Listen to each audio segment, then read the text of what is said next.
Yo, yo! What's up mga kabutingting? Yan, isang mapagpalang umaga sa ating lahat mga kabutingting at welcome back sa ating munting channel.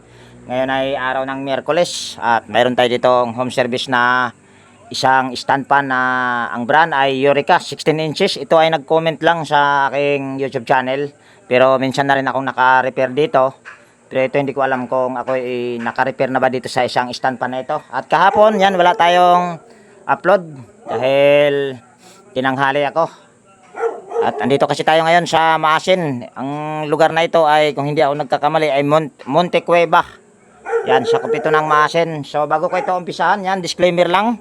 Lahat po ng video na ina-upload ko sa aking YouTube channel ay based lang po sa aking experience at hindi tayo nagmamagaling dito. Ito daw ay ayaw na gumana. So ito ay ating ibababa lang. Tara, dito natin sa baba titirahin. At mayroon na rin akong hinanda ditong karton. Ayan. Ayusin lang natin yung karton. Maliit lang kasi yung karton. So, ano lang natin itong power cord. Tapos, saksak natin. Tapos, yan. Pihitin lang natin. Ayan ay naka-zero yata. Ayan, naka-zero. Pihitin lang natin. Yan, meron siyang ugong. Ayan, umuugong lang. Hugutin lang natin. So, ayos ko lang yung aking tripod. Ayan, kaayos na yung aking tripod. So, tanggalin lang natin yung pangharap na grills. Tapos, ikutin lang natin yung hélice. Hindi siya ganun ka pre-wheel. Pero, ayan o. Walang alog. Tanggalin natin ito, yung pan cap, para matanggal natin yung hélice. Ayan, medyo maganit siya yung kanyang shafting.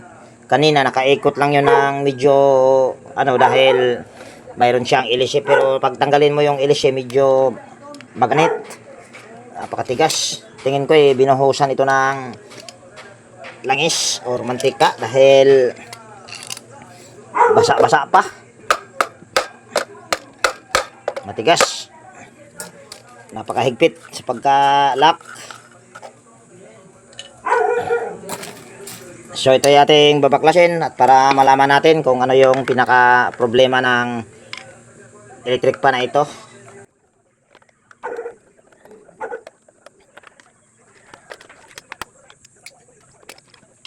Baba lang natin ng konti yung ating camera para kitang-kita sa mata.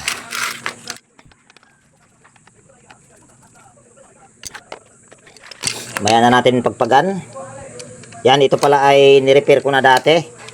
Ang ginawa ko nito dati ay nagpalit ako ng capacitor.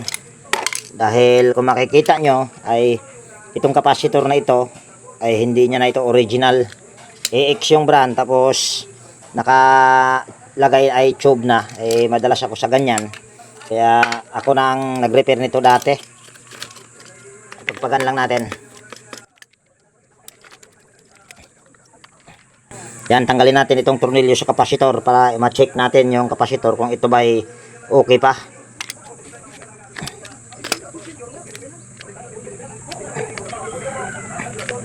Ayan. Nakalagay na kapasitor dito ay 1.5 microfarad. So, ayan ay ating i-tester kung okay pa ba yan.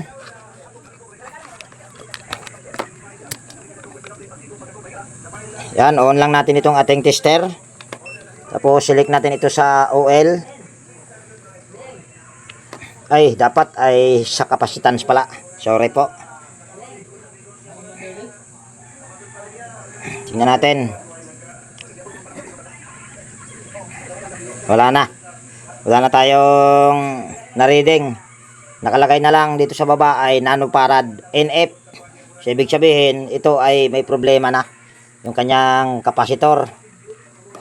So, habang ayan ay ating babaklasin, magpapainit tayo ng hinang dahil yung aking ipapalit na kapasitor ay walang wire. So, ayan, bali nagpainit na ako ng hinang, tapos ito naman yung aking ipapalit na kapasitor. Pero, kailangan natin itong baklasin dahil medyo maganit yung kanyang shafting pag ikutin. Kaya kailangan natin itong baklasin. Tingnan natin kung ang bushing ba nito ay kailangan ng palitan or kailangan lang ng langis.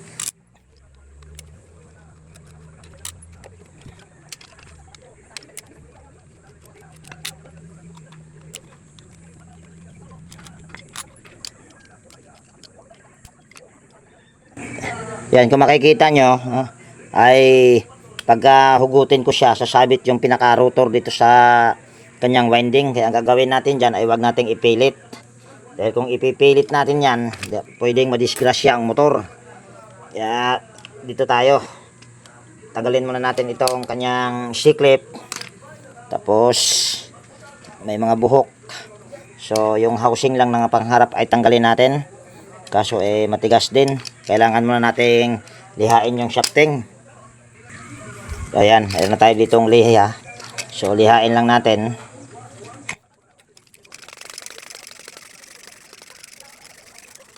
Ayan. Tapos pwede na natin tong ilabas tong housing. Ayan. Kung makikita nyo yung kanyang shafting dito, ayan o. Napakakinis, wala pang groove. So ang gagawin natin ito ay dito natin ilalabas sa likod ito, kung lalabas dito sa likod yung kanyang rotor. Kaso dahan-dahanin lang natin, pero tanggalin muna natin itong isang tornilyo. Baka madisgrasya ang motor nito. Kunting pagkakamali lang pag mga ganito ay pwede mo itong masira. Sa halip na gumagana pa siya ay masisira mo yung pinakamotor niya, dahil pag naputol yung kanyang mga hibla, dahil yung mga tali nito ay wala na. Kaya kailangan ay iba yung pag-iingat at dahan-dahan lang.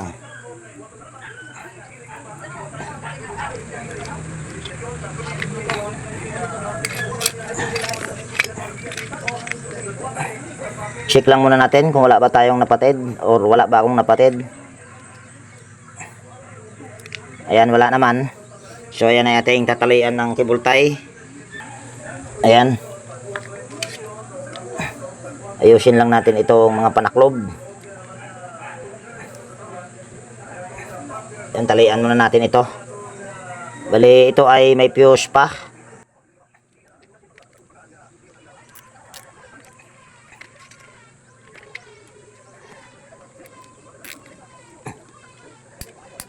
Ayan, ito ay hindi ko na ibinalik. Para sa akin ay okay lang. So dito naman tayo sa hugutin natin ito. Ayan, kung makikita nyo ay napakaganda rin ng kanyang shafting dito sa likod. So gagawin na lang natin ito ay pagpagan yung kanyang windings. Tapos paglalagay tayo ng langis dito sa foam nya kabilaan.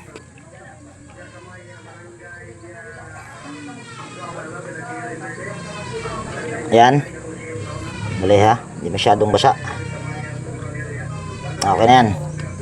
Tapos lalagyan din natin ito ng langis. Ayan. Tapos lalagyan din natin ito ng langis. Ayan. So ito ay ating i-assemble na. Ay, dali. Pagpagan muna natin ito.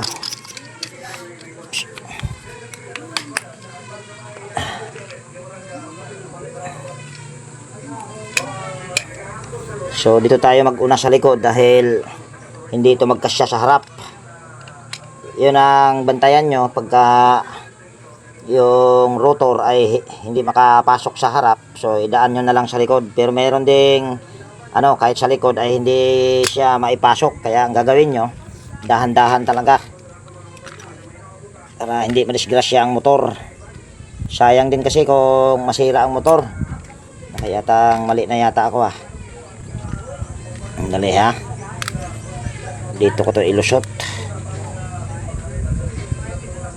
Mali nga yata sinting. Ayan.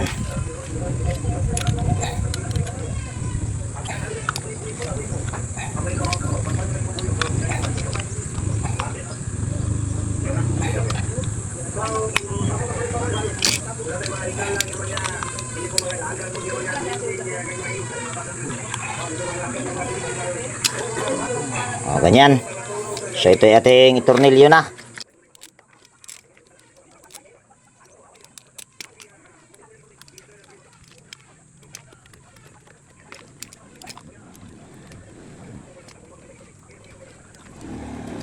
Right.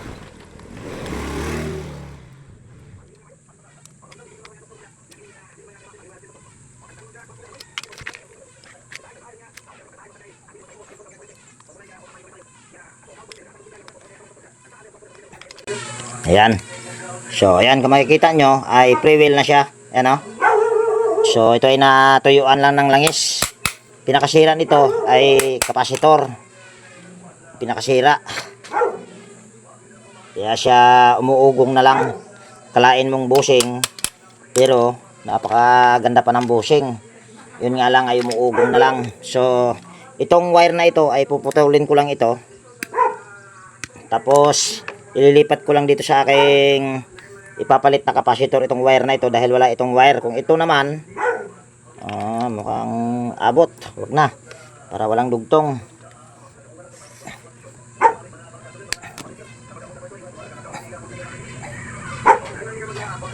Dali ha. Abot. So ito yung ating ihinang na lang.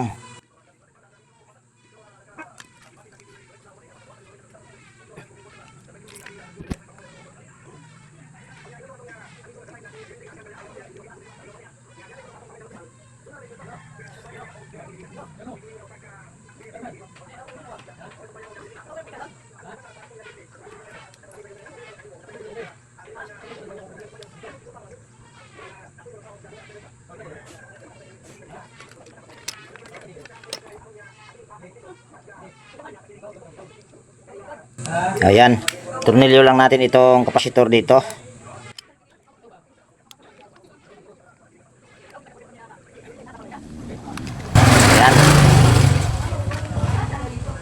Ayan, ayos lang natin itong wire.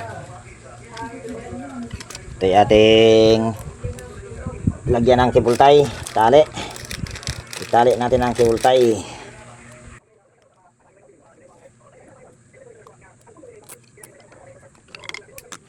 Tingnan natin kung ito ay iikot na.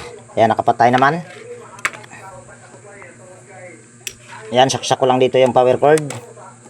Tapos, ikutin lang natin. Ayan, umiikot na. Mabilis na ulit. Ayan, okay na yan. So, pagpagan ko lang ito. Itong cover sa motor at saka yung screen siguro ay hindi na. Dahil malinis. Pati ilisin, napakalinis. So, balik na natin ito. Ito ay buhay na mano ko pa lang. Ngayong araw na ito, araw ng Miyerkules.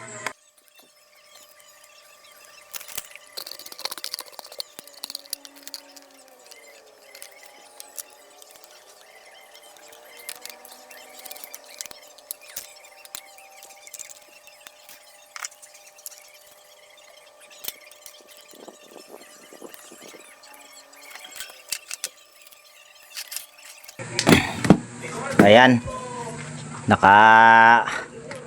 nakabit sa stand. Ayan ay inikot ko sa number 1. So isaksak ko lang dito kung ayan ay aandar kagad. Ayan, maandar siya kagad mga kabutingting. Nagsiswing din. Yuko lang natin ng konti. Ayan. So ayan ay naka number 1. Ayan, So ikot lang natin sa number 2. Number 3. So ito ay okay na. So nagiging problema lang yan ay yung ikinabit ko lang din na kapasitor dati, bumigay. Tapos gumanit siya dahil natuyuan ng langis yung kanyang shafting. So ito ay okay na. Gumagana na ulit, pwede na gamitin. At pwede na rin sirain ulit. So hindi ko dito tatapusin yung video natin, maaga pa. At maiksi pa naman yung ating video. Siguro ay maghahanap pa ako ng customer kung ako ay makakahanap pa mga kabutingting. Ma'am, okay na ito ma'am. So ayan, stay put muna kayo dyan at ako ay maghahanap muna ng customer kung makakahanap pa. So ayan, bali tayo ay nakahanap ulit ng gagawin. Pero ito ay tawag lang at andito na tayo ngayon sa Paralan. Yan o, Paralan ito. Dito ito sa Central School sa Maasin City. So ito yung ating gagawin ngayon. Dalawang stand pan. Ang brand nitong isa ay Top Mama, pero ang alam ko hindi ito Top Mama, parang Nikon yata ang brand nito kung hindi ako nagkakamali. Top Mama lang yung kanyang ito, yung screen, pati yung Top Mama yung screen, pero yung Elise Eureka. Tapos ayun naman ay Nikon pa rin ang brand. So ito daw ay gumagana, kaso nga lang ay ayaw mag-swing dahil halata naman na hindi na talaga ito mag-swing dahil siguradong basag yung kanyang gearbox. At ito naman gumagana ay hindi gumagana. Gulumating. So ito ating tignan. Ayan, bali nakahanda na yung aking extension. So saksak natin itong power cord. Ayan, nakapindot na pala ito sa number 2. Ayan, umuugong lang. Ayaw umikot. So, ito yung ating ibababa. Ayan, tanggalin natin itong tornilyo na ito. Ayan. Tapos, angat lang natin. Ayan. So, karton na naman tayo ulit. Itong teacher na nagpagawa sa akin ay bali nagpagawa na ito sila sa akin dati sa kanilang bahay. At tumawag sa akin, saktong-sakto, napagbaba ko doon sa Monte Cueva, tumawag si ma'am. So ito yung ating titignan kung ano yung problema, kung bakit ito umuugong lang.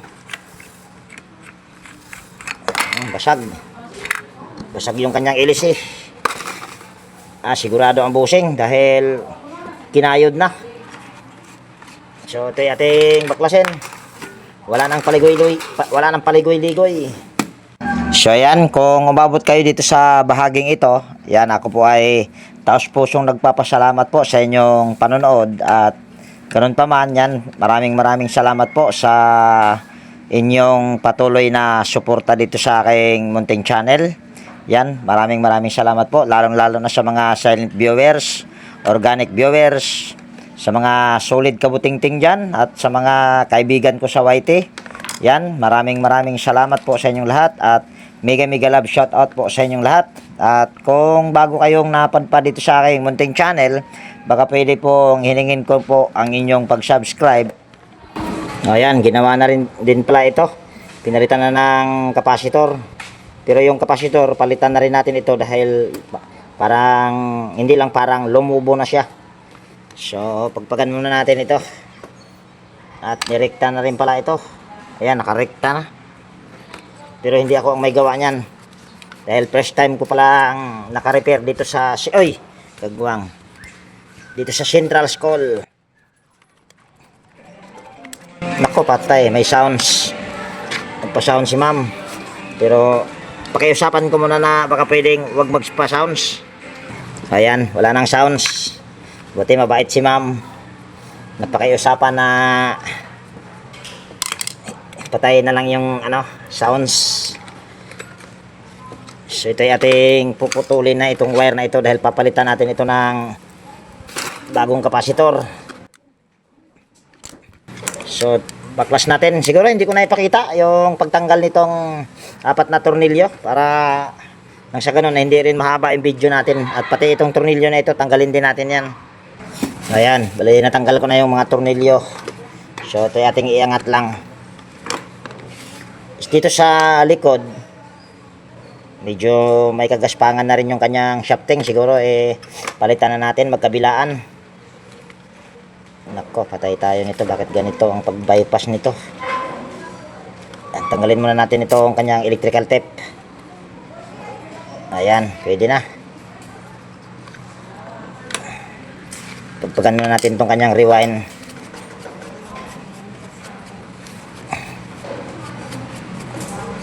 Sa mga bagong napadpad po dito sa aking munting channel, ako po ay hindi naglalagay ng thermal fuse. Ang ginagawa ko ay katulad din nito.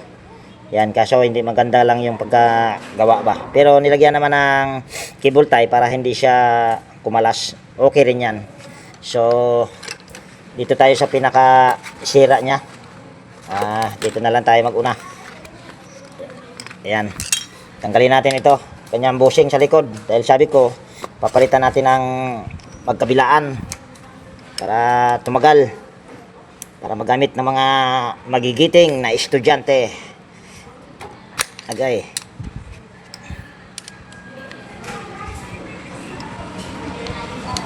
Ayan. Kukunti lang yung kanyang foam. Dadagdagan natin yan. Tigas ah. Ayan. Tapos ito yung ating pamalit na bushing. Bali, binigay ito ni Sir Aguedo. Shout out sa inyo, sir. At shout out din sa lahat. Sa mga solid kabuting-ting dyan. At sa mga kaibigan ko sa YT yan. Bigay love shout out sa inyo lahat. Bali, ako'y kukuha muna ng foam. Lalagyan natin ng foam yan dahil kakaunti lang. O ayan, bali ito yung ating idadagdag na foam. Kung wala kayong ganito, ay ano na lang, upos ng sigarilyo. Pwedeng pwede yun.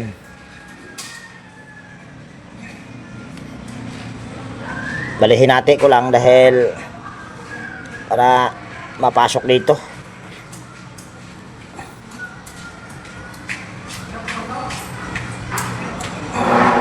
Ayan, pwede na yan. Tapos lagay na natin itong bagong bushing. Tapos lagyan natin ng langis. Okay na yan. Tapos ating lagay yung kanyang lock. Ayusin lang natin itong lock na ito. Okay na yan. Tapos kabit na natin dito.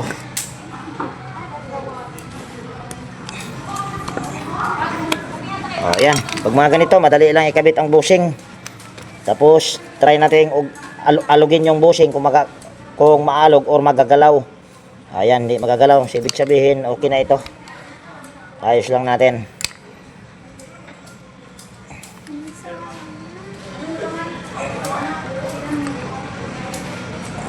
Hindi ha. Ganyan na lang natin para ayan. Tapos dito naman tayo sa isa pa, kabila. Madali lang ang mga problema ng electric pan na ito. Ito yung sinabi ko kanina na ayan oh, na halata na bushing talaga ang sira dahil kinayod na. So tanggalin lang natin ito. Tapos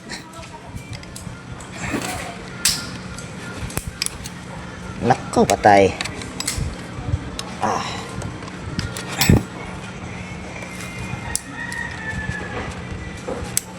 Ayan.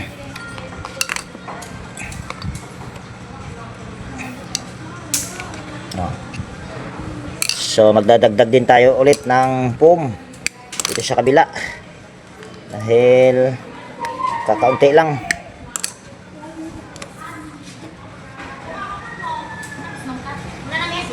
Ewan ko kung bakit kakaunti lang ang foam nito. Tinitipid.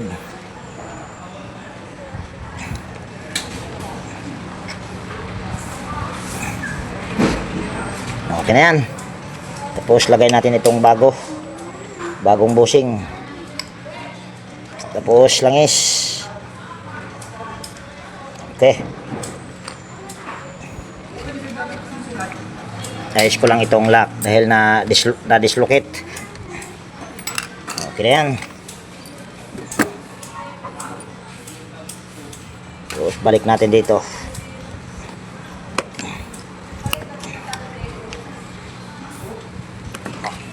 Okay na yan. Tapos galawin natin. Ayan ha, hindi nagagalaw.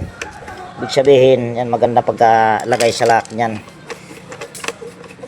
So dito naman tayo sa shafting. Tingnan natin kung ito ba'y kaya pang lihain. Ito medyo maraming gasgas yung sa harap. Yan o. Palitan ko na lang yan para mabilis lang. So ayan, bali ito yung aking ipapalit. Bago ito pero kinalawang na. Kailangan ko rin itong lihain. Pero mamaya ko na lihain ito. O ayan, saktong sakto, kaparehas, pantay na pantay o. Pero kahit naman hindi pantay ay wala ang problema yan. Nasa gumagawa na lang kung paano ang diskarte. Tanggalin lang natin ito. Dali, kuha tayo ng DIY para mabilis. So ito yung sinabi kong DIY. Para mabilis lang. So ito yung ating pukpukin. Lagay lang natin ito ang kanyang spacer para matansya natin. Ayan, lumagpas na pala ang kagwang. Pupukin natin dito sa harap dahil sumobra. Okay na yan. Tapos lilihain ko ito dahil marami ng kalawang. Itong liha na ito ay liha. Yung shafting na yan, bago yan. Yun nga lang matagal nang naka dito sa aking box kaya kinalawang. Pero ito ay bago, binigay ito ni Sir Aguido, ay hindi. Kay pala to, kay Sir Alfredo Domingo. Pero konti lang ito binigay niya. 4 na piraso yata o 5. Yung iba nakabit ko na rin. Kaya lihain lang natin para kahit paano matanggal yung mga kalawang-kalawang ba. Okay na yan. Ayan kung makikita nyo ay wala pang bakas yan na luma, kung luma ba talaga ba. So baga kinalawang lang. So ito ating ibalik na. Nako, hindi na maganda ito gamitin dahil nalusaw na. Andali, kuha tayo spacer. Ayan, meron tayo dito ang pamalit na spacer, pero ito ay sikanhan lang. Wala akong mahagilap na medyo maganda-ganda, pero ito okay naman, wala siyang problema. Magdadagdag na lang tayo ng spacer kung kulang or washer. So ito ating assemble na. Hindi yata maganda ang paggagawa nito gaganito na lang natin ito. O yan. Tapos bago natin isalpak ito ay lagyan na natin ng langis. Matagwang Ayan.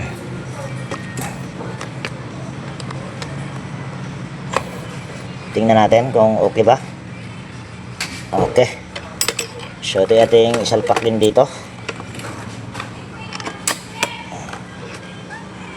Medyo malaki ang nito.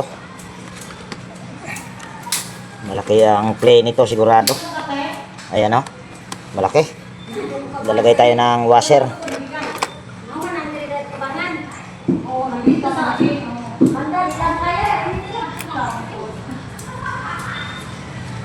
Ayan, tingnan natin kung okay na ba.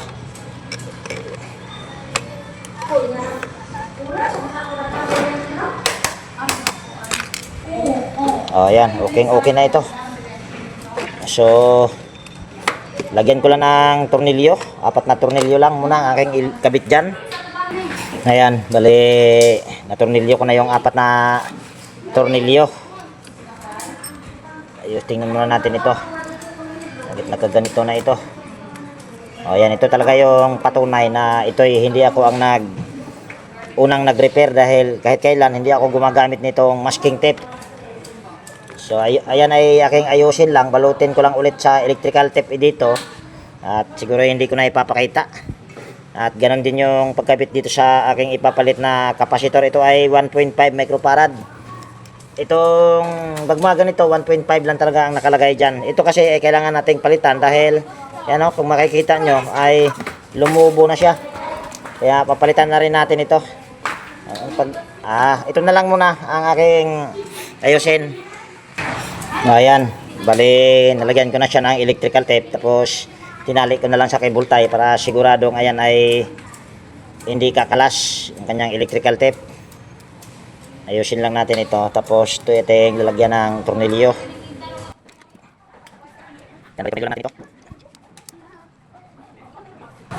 Ayan, tapos pasok lang natin ito. Medyo pag mga ganito hindi talaga ako tawag niyan, nagpuputol dito sa may dugtong dahil pag nagsiswing yan ay pwede yan na maputol ulit. Kaso pagka ulitin ko pa malaki na ang trabaho. Tigas. Nako, ang gamit tayo ng pliers dahil tigas. So itong dalawang ito ay naka-bypass na. So ilagay natin dito sa kulay itim. Ayan.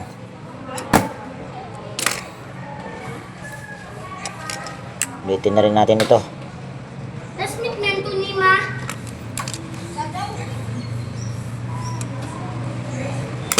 Ayan, tapos lalagyan natin ng wire itong aking ipapalit na kapasitor at ihinang natin. Yun lang ang problema, hindi pa pala ako nakakapagpainit ng hinang. Ayan, bali nakapagpainit na ako ng hinang, tapos nilinis ko na rin yung takip sa motor. So ito yung ating lagyan ng soldering lead. Tapos ganun din itong wire. Lagyan din natin ng soldering lead ito para maihinang natin sa kapasitor. Yan.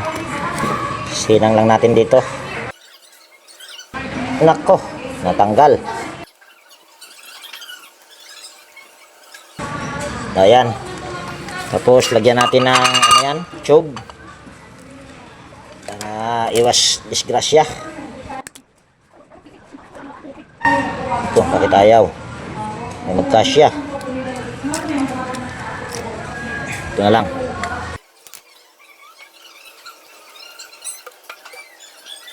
Ayan. Tapos tutulan natin, masyado mahaba. Ayan, tapos ito ating i-connect lang dito. At lalagyan natin ng electrical tape. O kaya ay electrical tape na lang. So lalagyan ko muna ito ng electrical tape. Ayan, nalagyan ko na siya ng electrical tape. So ito yung ating tornilyo lang yung kapasitor dito.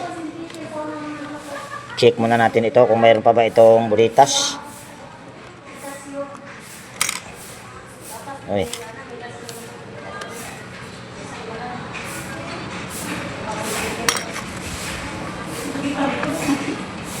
Daming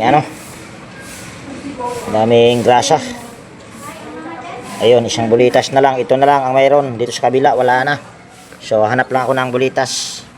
Ayan, mayroon na akong bulitas. So ito yung ating ikabit dito. Grabing daming grasang nilagay. Agay, nalaglag pa yung isa.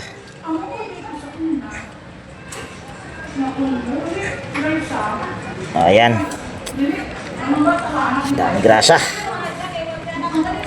Punong-puno sa grasa. Tornilyo lang natin. Tapos itong basag niya ito, babalik ko lang yan dyan para magiging pantay. Ayan, hindi naman yan siya angat pagka dyan ko ilagay yung kapasitor. Okay lang yan.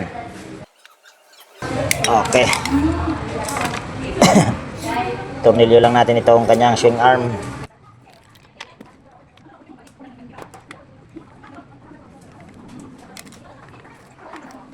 Tapos balik lang natin itong C-clip nya, stopper sa hélice. Ayan, okay na. Saksak natin yung power cord dito sa aking extension. Tingnan natin kung iikot na. Ayan, ay iikot na dahil naka-number 2 na yata yan. Ay hindi pala, ayan, nakapatay pala. So ikutin up, pindutin natin sa number 1. Ayan, may ikot na at nagsiswing siya. Okay na ito. Ayan. So ito, lagyan natin ng ano dito, cable tie dahil masyadong mahaba.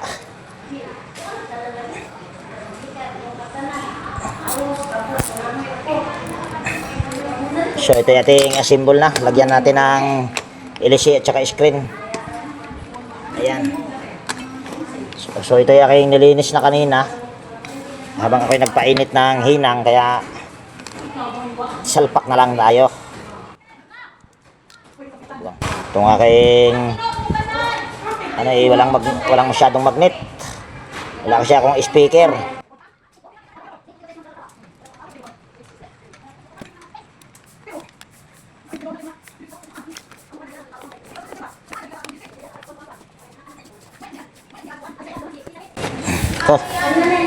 Hindi naman katapat sa inting sa butas.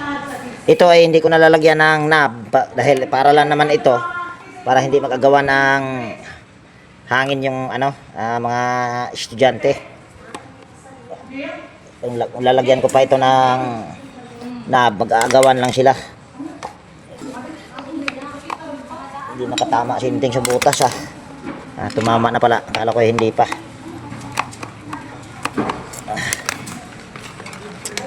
So kabit ko na itong screen dahil pinagpagan ko na rin ito kanina. Hindi nyo nga lang pinakita dahil habang ako ay nagpainit ng hinang, bali pinagpagan ko na ito. Ayan. Tapos lagay natin ito. Yung kakaunti lang yung musli sa kanya. Bawasan natin dito konti. Dahil kakaunti lang ang umusli. Okay na yan.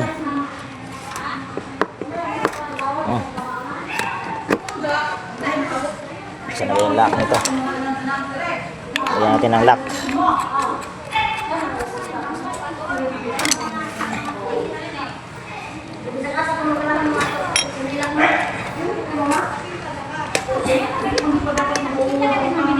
Ayan. So lagay natin dito sa stand. Ayan. Tapos saksak natin. Tingnan nyo kung iikot ba agad. Ayan ay nakapindot sa number 1. Ayan So saksak ko rito yung power cord. Ayan. Ikot ka agad. So tatlo ang pinalitan natin ito. Capacitor, 2 bushing, tsaka shafting. So ayan, okay na. Ayan.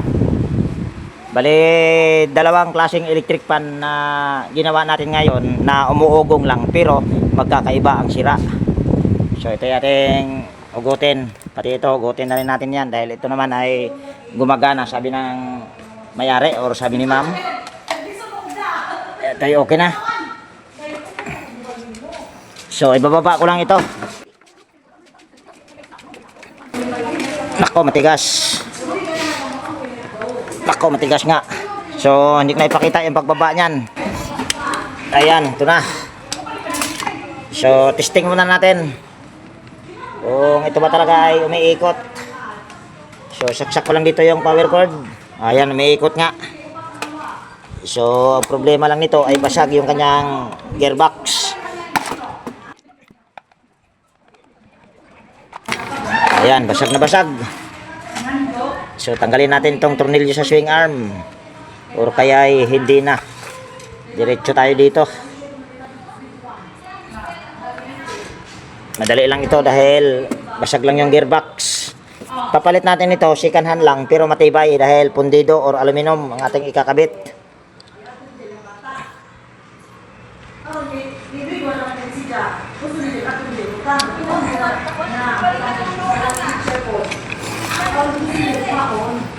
Bali, tanggalin lang natin itong tornilyo dito sa loob ng gearbox.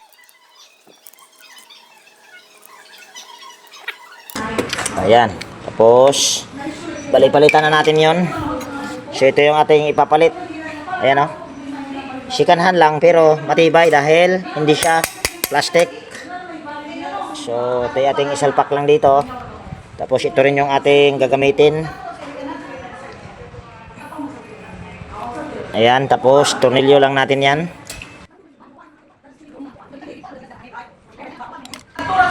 Okay. Tapos ayos lang natin yung tripod natin. Kitang kita sa mata yung ginagawa. Tanggalin lang natin ito.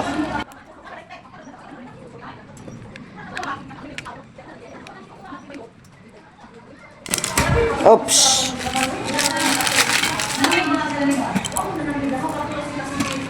Pagpagan muna natin.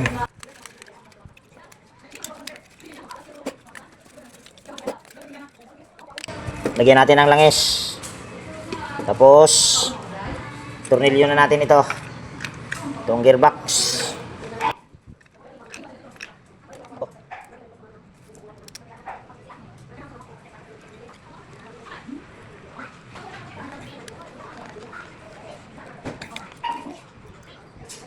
Bale, hindi ko na ito papalitan tong kapasitor dahil mabilis pa naman ang ikot niya. Ayan. Ito ay galing lang sa junk shop mga kapatingting ha. Dahil kung bibili pa tayo ng bago, mahal din dito sa amin, 100 mahigit. Kaya mas maigi pang sa junk shop, kahit second hand, basta ganyang klase, matibay yan. Itakpan lang natin ito. Ayan. Tapos, tornilyo lang natin.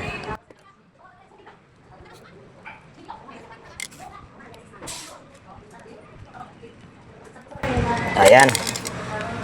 Tingnan natin kung magsiswing ba siya. Ayan, tingnan natin. Ayan, nagsiswing na.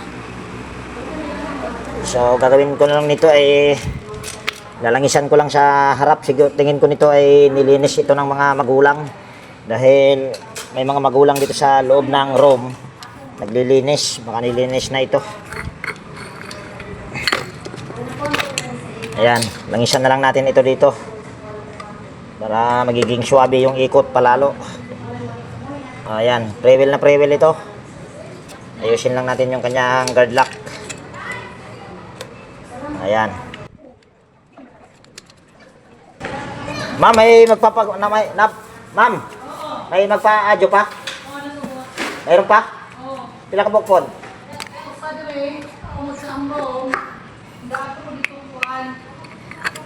Ayan, mayroon pa daw magpagawa, sabi ng teacher.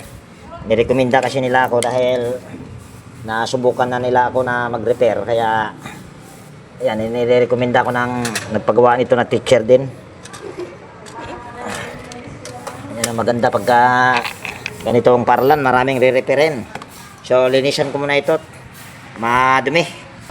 Ayan, malinis na. So, ito yung ating isalpak.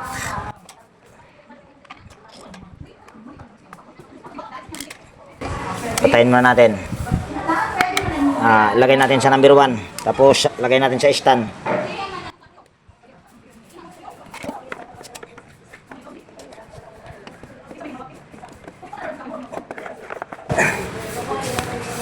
Ayan. So, salpak ko dito. Tingnan nyo kung okay na. Ayan. Siswing na yan siya mga kabuting-ting. At ayan ay number 1 pa lang. Mabilis. Lagay natin sa number 2. Tapos, lagay natin sa number 3. So, okay na. Perfect yung dalawa. Siguro, kung ganahan pa ako mag-vlog dahil mayroon pa daw sabi ng teacher na mayari nito, mayroon pa daw mga co-teacher na magpa-repair din. So, sana ay ma-repair din natin yon. Subukan ko i-vlog kung marirepair ko ba lahat. So, dito ko natapusin yung video natin sa araw na ito. At kung nagustuhan nyo, yan, baka pwedeng pa-like at pakishare. At higit sa lahat, kung bago kayong napadpad sa aking munting channel, baka pwedeng hilingin ko po ang inyong pag-subscribe at pakipindot na rin yung notification bell at ilagay sa all para ma-notify ka pag mayroon akong mga bagong i-upload na video. So, ayan, ako'y mag-iiwan na po sa inyo ng ingat tayo palagi at God bless po sa ating lahat mga kabuting-ting. Yan, bye-bye na po.